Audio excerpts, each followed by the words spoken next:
Yo, yo. What's going on? I'm gonna let everybody get in here. I want to go over this whole subject of maritime law. I'm about to go over some stuff that I'm gonna be posting in one of my videos, but I want to explain it live and in detail so that everybody can really understand it. I'm gonna post the videos, but I need to go into further details, so I want to show y'all. Just let y'all get a glimpse of what I'm gonna be talking about.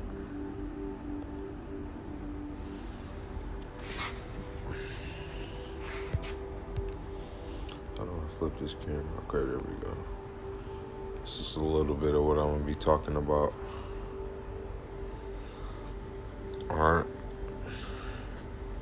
Just so y'all get a little glimpse. What's going on, y'all?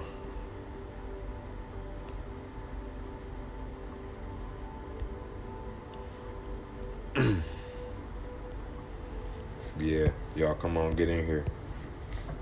Come on, get in here. We're gonna wait till it get to about 10 people and then we're gonna start. Get some more people in here. All right, we got 5 people in here. What's going on with y'all? What up, fam? Okay, let's get to it. All right, so let me show y'all some stuff. So, a lot of people don't know, is there spell word in religion? Like, are there spells in religion? Yes, there's spells in religion. There's spells all in religion. The entire book is about spells. And that's what people don't understand, is that the Bible is taken too literally. There's an esoteric understanding and an exoteric understanding. The esoteric understanding is the esoteric is what's going on the inside, and the exoteric is what's going on the outside, like what the public sees it as. The esoteric is what these groups of people are understanding the book from a completely different perspective. So when you look at the word, the Holy Bible, the Holy Bible translates to Helios Biblios in Latin, because holy is Helios, like the heliocentric model of the sun, which is Helios, and then Biblios is book. So the Holy Bible actually translates to the sun book. So the book, you wouldn't think that that's what the book is about because you don't know the real meaning of the book.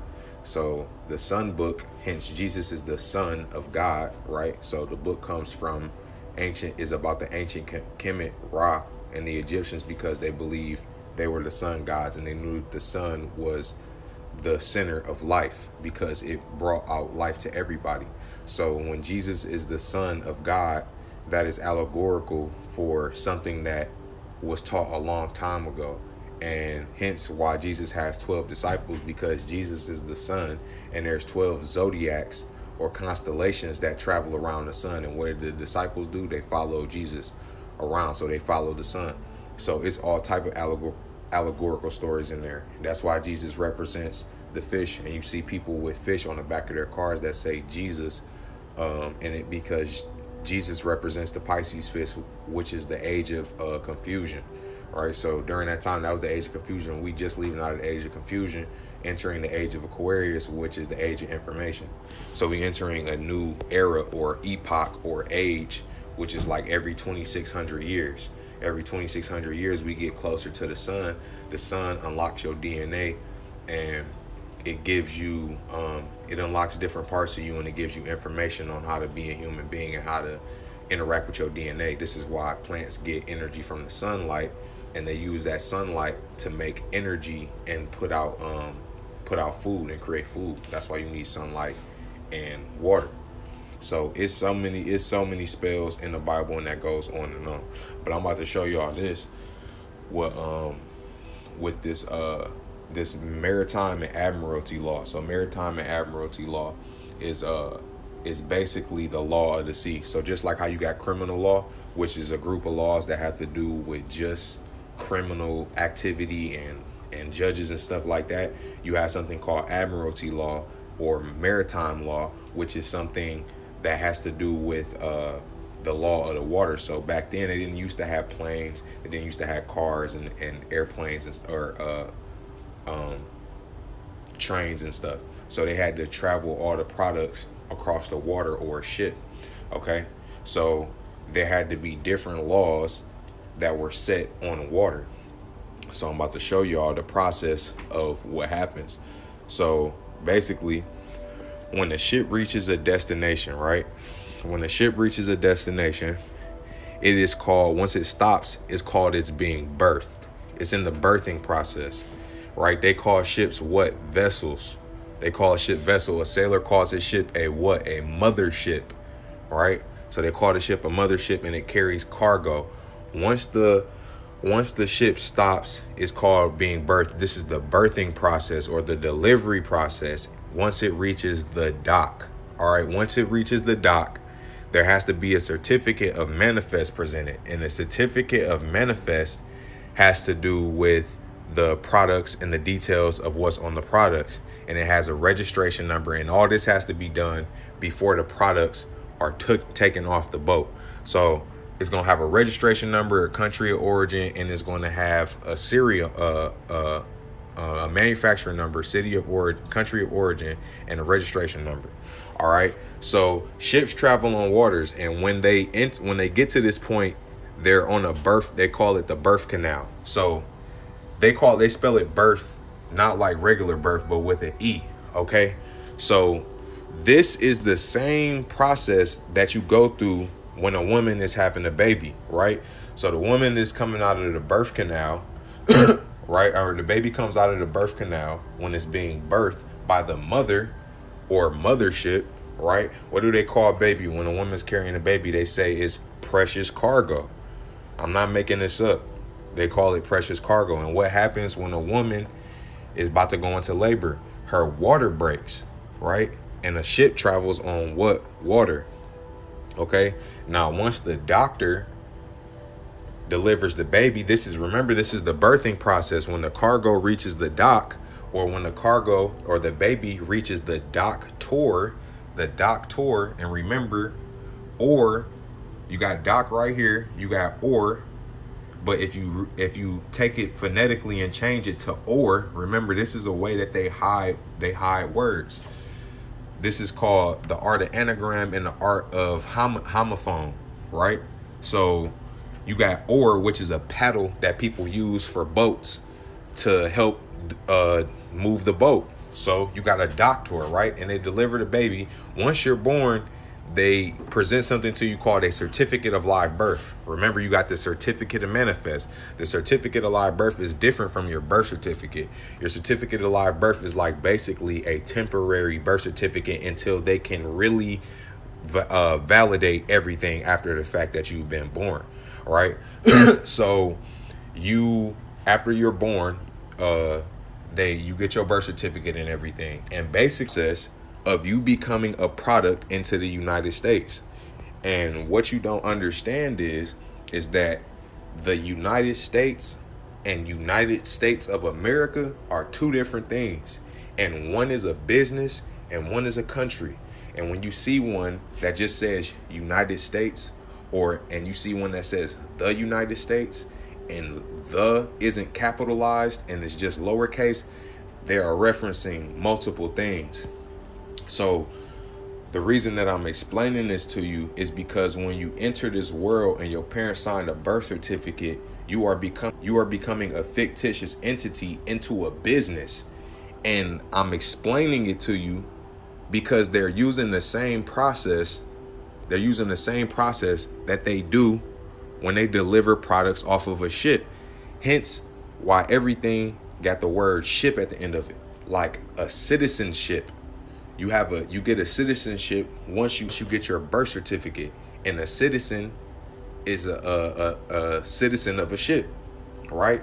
And you have a baby once you get into a relationship with somebody, right?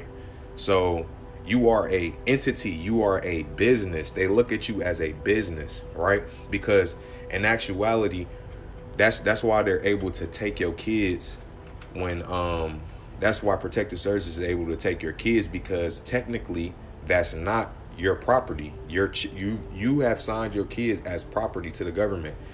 Like, lawfully, under the natural law of a human being, you should not be able to come take nobody kids from nobody. I don't give a fuck what's going on. You feel me? Like, them is your kids, so you shouldn't be able to take somebody kids. You feel me? So there's a whole bunch of things, like you shouldn't be able to pull somebody over because they speeding. There's something different. There's a difference between what's lawful and what's illegal. So people think, the lawful is, if I'm not harming you, you're not harming me, I do what I do, you do what you do. That's lawful. Illegal is, I can give you a ticket because you ran a stop sign or you decided not to wear your seatbelt. That is nothingness. What you do in your own time is your own time. So because you went through this birthing process and because you decided to become a product, you are basically identifying yourself as a fictitious entity in a business. So naturally, they can't take away your rights. But because you've agreed to become this person, now you are a product of the United States. All right. So it's a lot of stuff that go with this. They call this a straw man. If y'all want to look more into this, I'm going to be explaining this more and more in my videos, but they call this a straw man. And basically, you have another entity, and this is why they call it parents, because you're a pair that rents. You are renting your child out to the state, and this is why they can come get him anytime. You feel me? If you decide, that's why when you die, they call you a corpse, because you are a corporation. You feel me? So it's a lot of stuff in these words, y'all. Words don't lie. You can just start looking at words. Just start looking at the words, y'all. And this is the information we need to spread out. We need to get to understand this, because the truth will set you free, because there's a way you can get out of this system. There's a way that you can do these things, but you have to study, you have to understand, you have to know knowledge. If you want to enter a different paradigm, if you want to raise your frequency, you have to have knowledge, y'all. So I'm not telling this to make y'all upset. I'm not telling this to make y'all sad. I'm telling y'all this so that you can be aware of what the fuck is going on in this world and really realize what's going on. Why you feel sometimes some shit ain't right when it don't feel right. We need to know this stuff, because they plan us. And when enough of us know, we gonna start changing shit. We're gonna start making things better when we start talking about it more. So this is why I'm telling y'all this, y'all. Y'all gotta take this and run with it. Start looking at words and figuring it out, so we can all come together and figure out how this stuff works. Just start looking at words and rearranging them and seeing what other words they make, because you never know what it is. You never know what's going on.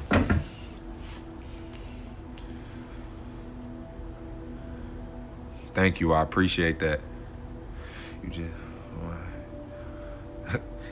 Make sure y'all go check out my other videos. If this is y'all first time tapping in with my live, I talk about other words, like how the letter A, the letter B, and the letter C all, tell the story of Jesus Christ, and the divine feminine and masculine energies. It's some deep stuff in these words. Like the letter S, how it's shaped like a snake and it sounds like a snake. The letter S itself sounds like a snake. The letter T, the word tree starts with T, and the letter T looks like a tree with arms hanging out as branches. Or the letter B, the word birth starts with the letter B, and birth, the letter B looks like a pregnant woman with a belly in her breast. And A is represented as the man, because in Hebrew and in Greek, A comes from the Greek letter alpha, and alpha comes from the Hebrew letter aleph, right? But they also represent numbers in other language. Their letters also represent a number and a meaning. So aleph represents the number 1. It also represents the ox or the bull. It also represents the man, right? B is Beth or beta. So you have alpha, beta. This is where you get your alphabet from, because it's the first and the second. So alphabet is really alpha, beta. Alpha, beta comes from Aleph and Beth. Beth is the woman or the womb, right? The woman or the womb or the house. Okay? So, like Bethlehem is where Jesus was born. Lehem is the bread. Jesus says he is the living bread that descended from the heavens. If you eat of the bread, you shall be enlightened. Something along the lines of that, right? So Bethlehem is the womb of Jesus, or the house of bread, right? So A plus B, Aleph plus Beth equals C, right? Christ. Aleph plus Beth equals Christ. 1 plus 2 equals 3. That's the Trinity, the Holy Spirit.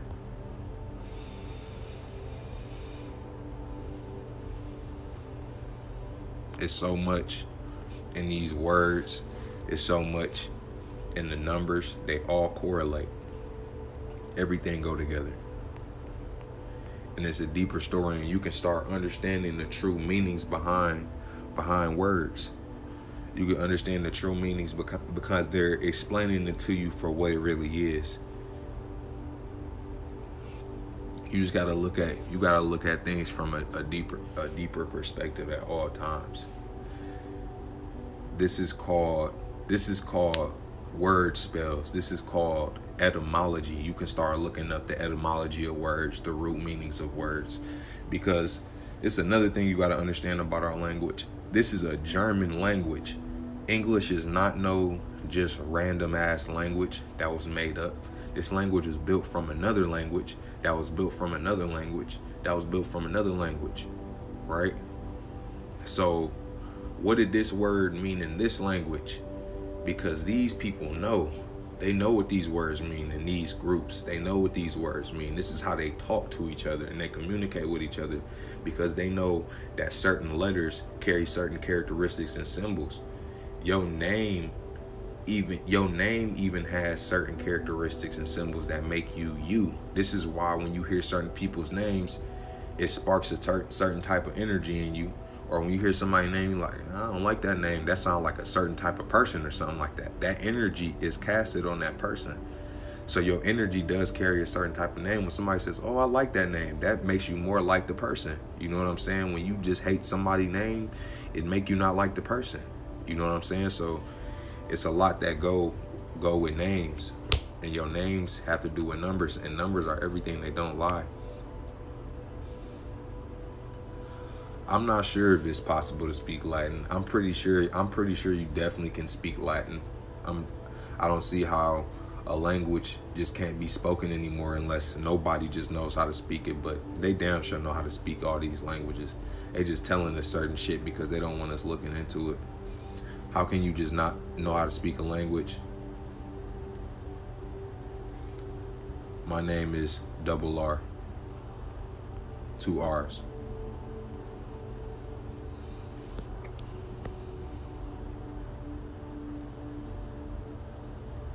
It's all good because we here to learn. Marco say it's upsetting sometimes to know that we live in the Matrix. It is upsetting sometimes, and that's why we gotta change it. We gotta make a difference in each individual lives. People always say, how do we change the world? Change yourself. Change yourself. Make a difference in your own life first. And that's where the difference is going to come in other people's life. You ever see somebody do something and it make you want to do it, and then you actually do it? It's that simple. You see somebody doing something, people see what you're doing, they want to do what you do. If it feels good and it looks good and it's something that they've been wanting to do, you have to inspire other people. This is what's going to fuel other people to do it. And once they start focusing on themselves, they'll start inspiring other people. And we have to spark and ignite the fuel in each other person.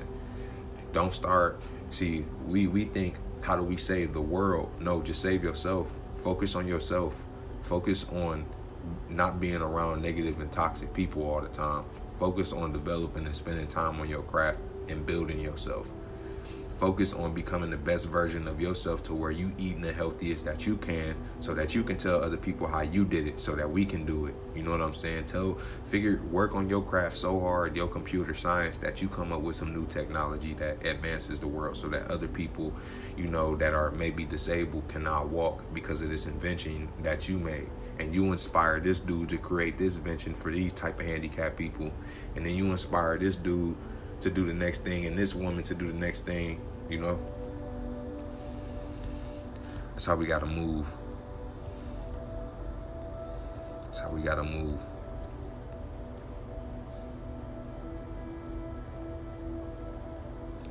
Say the Trinity is mother, father, child. You teach history. No, I definitely agree. I agree with you 100%. But that's how Christianity teaches, for sure.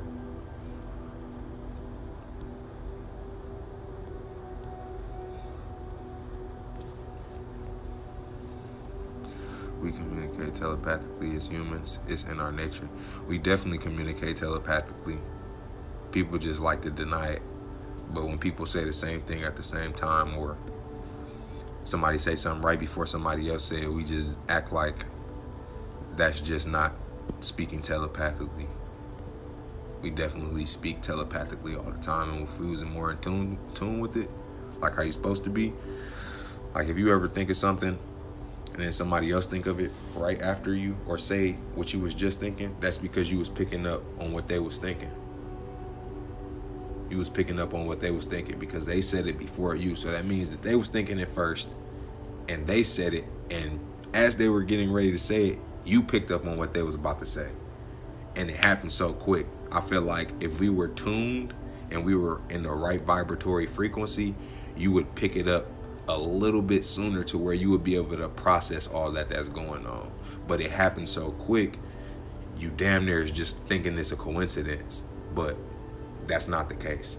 But if you stay in tune with that, or when you get a feeling or certain stuff, like you got to really pay attention to what's going on.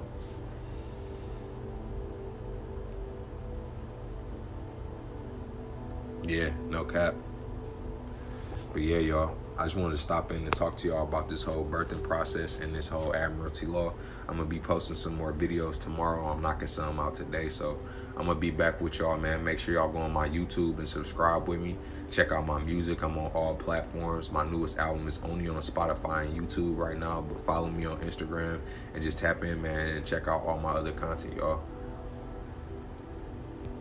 I'm going to get back with y'all soon. Which one is older? We're going to end off on this.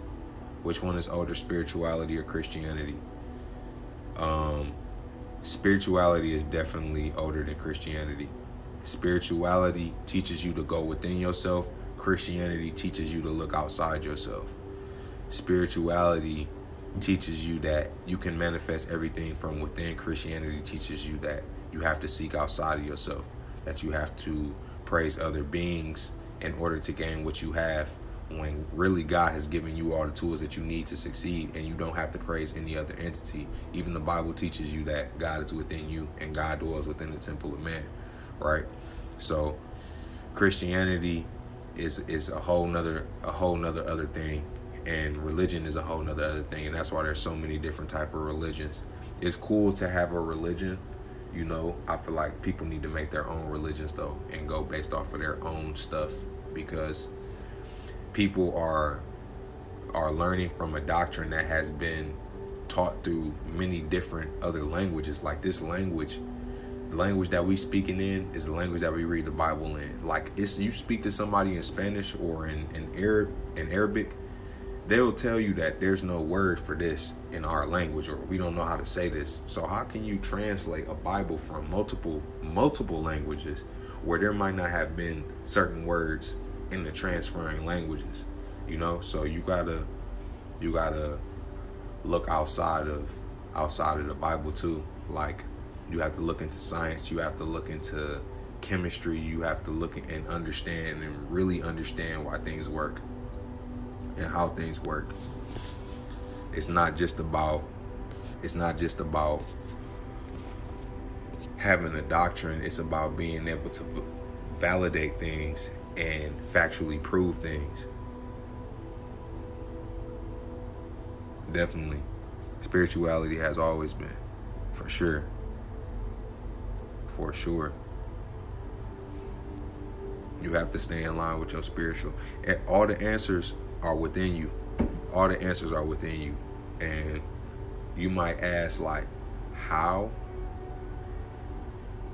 Really, whenever something is going on, you don't know the answer pops up in your head. Like, for example, if you tired and you sitting down and you tired and you like, man, my body is sore. Why does my body feel like this? A voice in your head will be like, you need to get up and work out and go to the gym. And you might ignore it, but it was there. It was there. You were just being lazy and didn't want to go work out and didn't want to go to the gym. But you for sure got the answer. All the answers are in your brain. Anytime it's a relationship problem and somebody's being toxic, something's telling you, something's wrong. You know what I'm saying? So everything, all the answers is in you. All the answers is in you. You just got to sit there and ponder long enough. It'll come to you.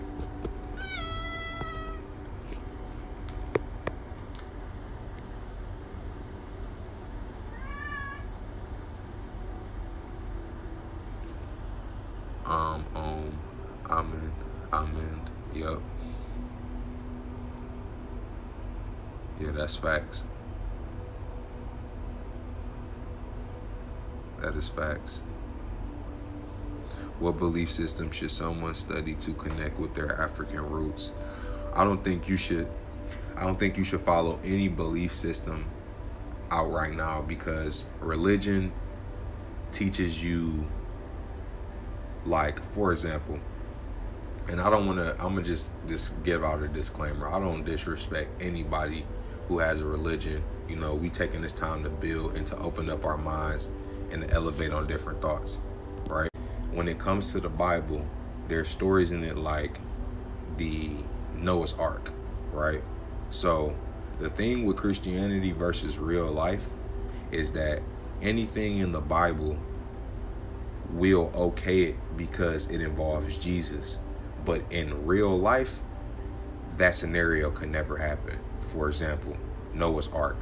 So you got two of every different species, and my homeboy Pharaoh put me up on this. You have two of every different species, and you put them on a boat, right? And somehow this boat manages to get all these animals back to their natural habitat. Now remember, you have reptiles on this boat that have to be in a certain temperature and climate. You have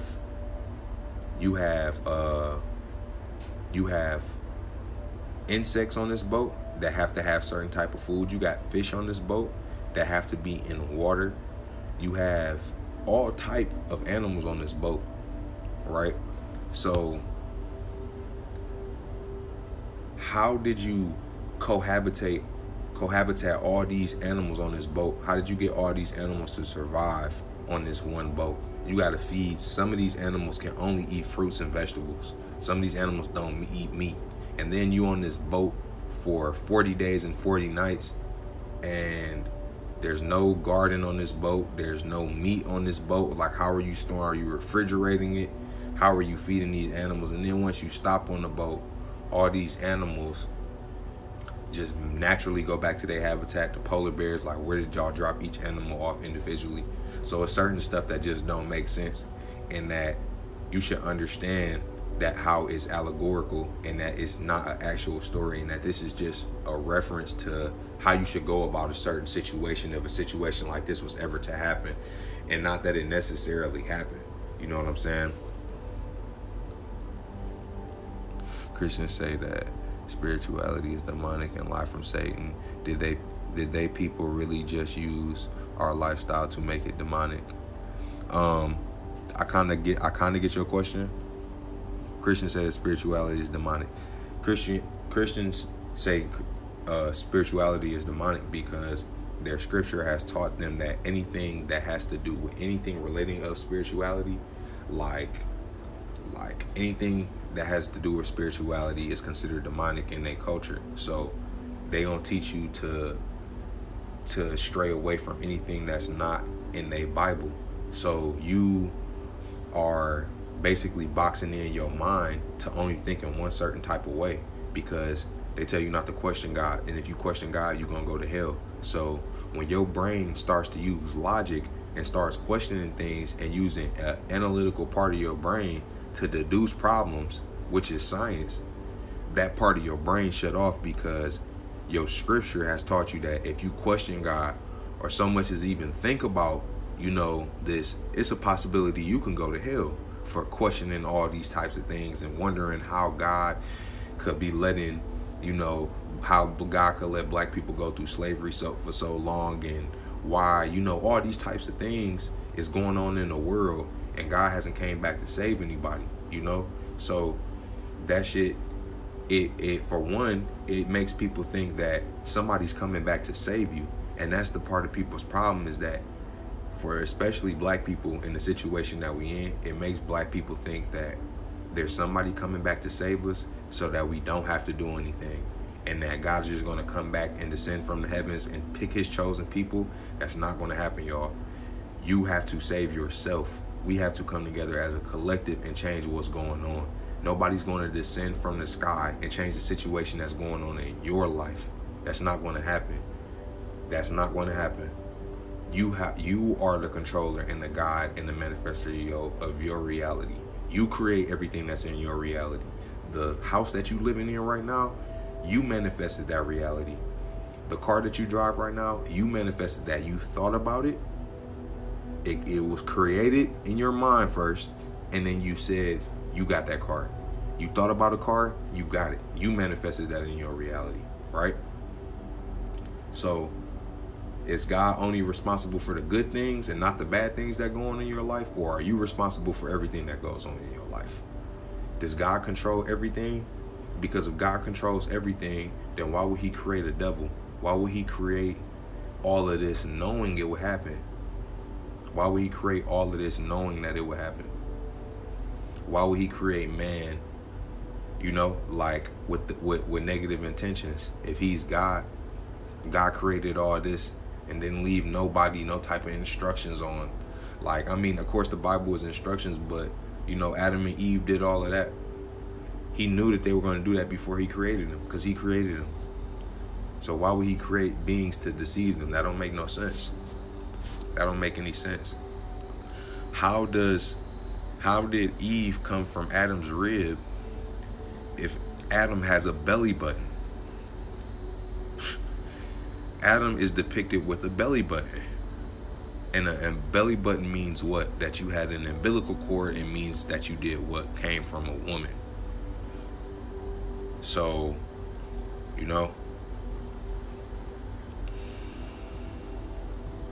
it's a lot of stuff in